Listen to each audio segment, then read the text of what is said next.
Welcome to my underground lair. My name is Alpha Mike 1, and today I'm going to show you how to make this XP slime farm. I chose XP over an automated slime ball farm because, in my humble opinion, how many slime balls do you really need? But we always have a need for XP.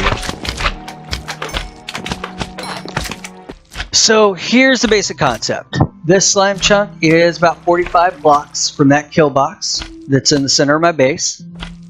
So while I'm running around doing my base business, these guys can be spawning in their typical slimy fashion. They'll bounce off the pad where they'll be collected by these channels, and then these channels deliver them to the kill box that's in the center of my base. And that'll make it more convenient for me to kill them and collect their XP, and it also gets them closer to me so that less of them will despawn. Not all of them, but less of them. And then lastly, it gets them away from that slime chunk so that their next little buddy can spawn in.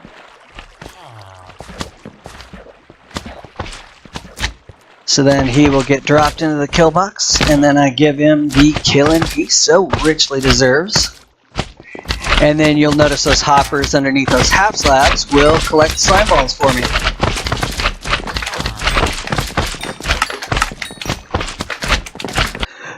So to begin, let's defer to the wiki. Slimes, if you're not familiar, slimes only spawn in certain chunks. Your Minecraft world is broken up into 16 block by 16 block sections that extend from bedrock all the way up to the sky, and those are called chunks.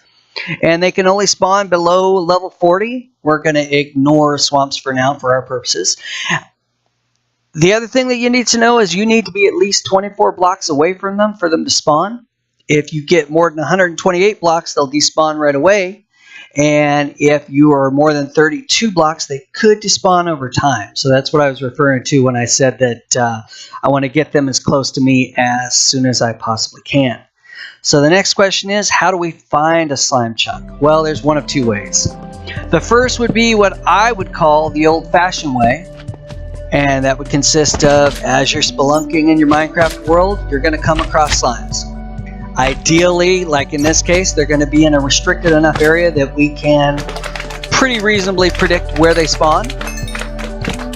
What I like to do is I typically put down 4 torches like that, just in case I come back later. That'll remind me that I found a slime there. So now what I'll do is I'll make a note of my coordinates where I think he spawned. And then we need to figure out what chunk we're in. And to do that, we need to do a little math, and to do that, we need to understand how our world is broken up. Like I said before, the Minecraft world is broken up into chunks. You can picture it like this grid here, and it starts at 0, 0, x0, z0, and radiates in all directions 16 blocks at a time. So each of those lines represents another 16 blocks. So with that in mind, we'll go back to our map and we'll do a little math. The first thing we'll look at is we'll look at the x coordinate, which in this case is 449. To figure out which lines we're looking at, we'll divide that by 16, which will give us 28.06. So that tells me that I'm looking at the 28th line from 0 and the 29th line from 0.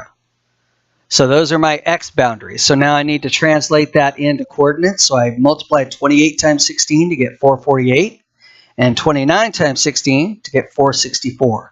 So now I know my x boundaries. I would do the same for the z boundaries, but in this case it's easy because it's -3. And like I said, it's going to start at z0, and then -3 is going to fall between 0 and -16. So that'll be my z boundaries. The next thing we need to do is we need to confirm that we actually do have a slime chunk and that guy didn't spawn somewhere else and bounce to that point. I want to make sure that I have the correct coordinates. So in my case, I'm digging out a 16 by 16 by 3 high box, and I'm going to light it up with jack-o'-lanterns. And then I'll go away about, let's say, 24 to 32 blocks away. And if I come back and I've got a slime in there, and you'll notice this is completely enclosed, so he couldn't have come from anywhere else, I now have confirmation that I have a slime chunk. Which brings us to our second and easiest way, and what we do is we do a search for Minecraft Slime Finder. It's a search you punch in. I prefer this extension .ws. This one has never steered me wrong. The first thing you're going to do is you're going to put in your world seed, which is on your load screen, right before you load up your map, and we'll punch that in. Pay special attention if there's a negative sign in front of it, because that does make a difference. Then you click Update Map, and you see all these green boxes. Each of those green boxes represents a slime chunk. And if you hover over any one of them, it'll give you the boundaries, the coordinates for that slime chunk. And to make it a little easier, you can put in specific coordinates. In my case, I'd put in the coordinates for my center of my base, and click Go there. And then that'll tell you where the slime chunk is nearest to that point. So now that we have the coordinates for our nearest slime chunk, we dig it out, 16 by 16 by 3. In my case, I made my slime pad 17 by 17, and that was sheerly by accident, but that's okay because, as it turns out, it's better to make it a little bigger rather than a little smaller, so you don't miss out on any potential spawns. And light it up. And then surround it on 3 sides by water channel. I didn't surround it on the 4th side because it's not totally necessary. An oversimplification of the way slimes work is they're going to look around, and if they don't see a player within 16 blocks, they'll pick a random direction, and then they'll just start bouncing that direction. In this case, this guy picks the 4th wall, so he slides right along, and he'll wind up in the channel anyway. So after you have your slime pad dug out, the next thing to do is to dig out this channel, in my case on 3 sides. It is 3 wide by 3 deep, and the reason for that is so that it'll accommodate the largest slimes. And then the next step is to make this water channel, this mob delivery system, if you will. The hardest part is making a continuous stream because water source blocks only travel 8 blocks. So now we've moved that mob 8 blocks, or actually that'll move him to the 9th block. How do we get him? How do we keep him going from there? If we were to place our next source block there, that wouldn't work because the water would flow backwards and forwards, and that would stop the forward progress. So if we put a water block up one and hold it up with a sign, and then keep it from flowing backwards with that sign, that will pick that mob up from that 9th block and continue him moving. Continue him down the path, as it were. And you can continue that same pattern forever. You can move. That's how you move a mob horizontally. Now, in our case, we need to move a mob upstairs, a slime upstairs. So the way we do that is we'll create our stair with a half slab, and then continue on with full slabs. So that first water source block will deliver the mob to that half slab. So to take him from that half slab on up that first flight of stairs, that first step, we place our water source block there. And that will pick him up the rest of the way. Let's do that one more time. So we need to move 3 blocks away from that water source block to place our half slab. That will stop that water from flowing. And then our mob will be moved to that last half slab. And then to pick him up from there, we put our water source there. That half slab will hold that water source up. And then that sign will keep that water source from flowing backwards. And then that source block will take them from that half slab to the 2nd step.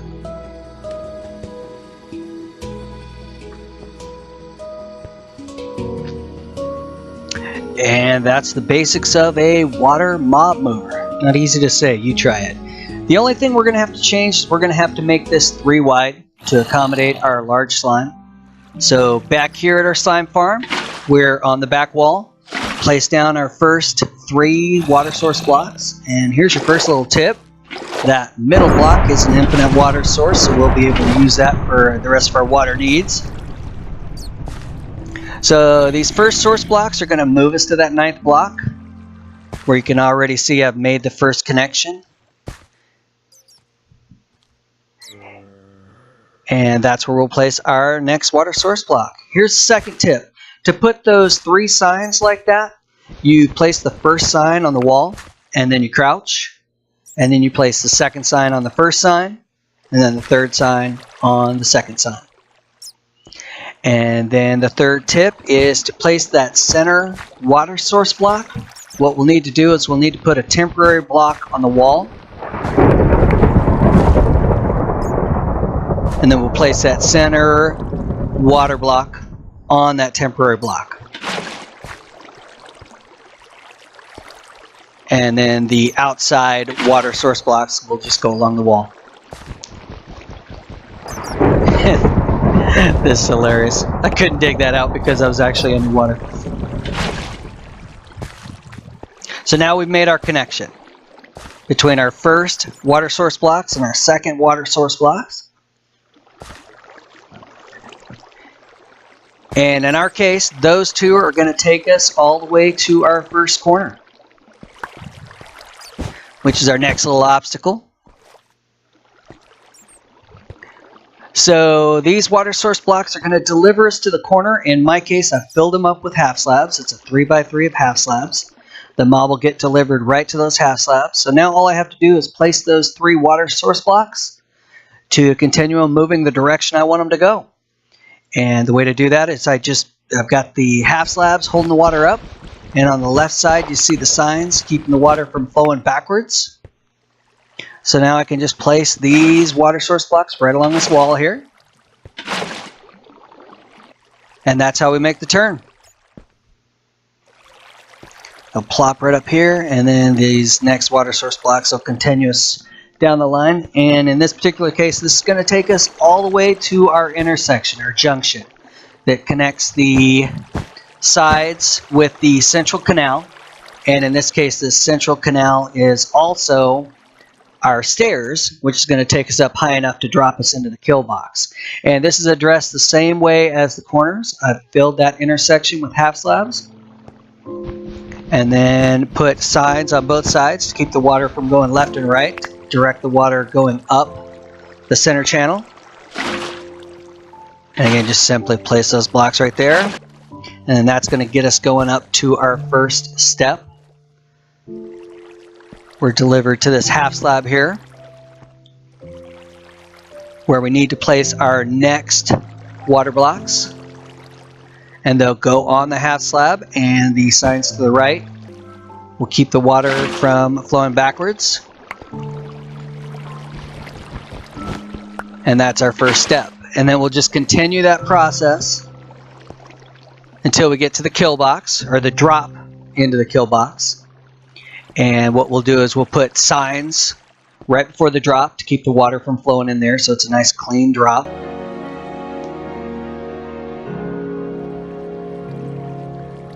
So here's the last look at how it's working. If you just noticed in the background, that slime just spawned in. And he's moving along the channel there. You'll notice that I made my stairs out of glass, half slabs and full glass blocks. It just looks cooler that way. You can dress it up however you want. And then you see those last signs there that stop the water. And plunk, and he goes. Silence. I kill you. And then that brings us back to where we came in. Special shout out to my technical advisor, Man Without Sleep. Without that guy, I would not be able to turn a computer on. So thank you, Sleep. And thank you to you for watching. I appreciate it. My name's Alpha Mike 1. We'll see you next time.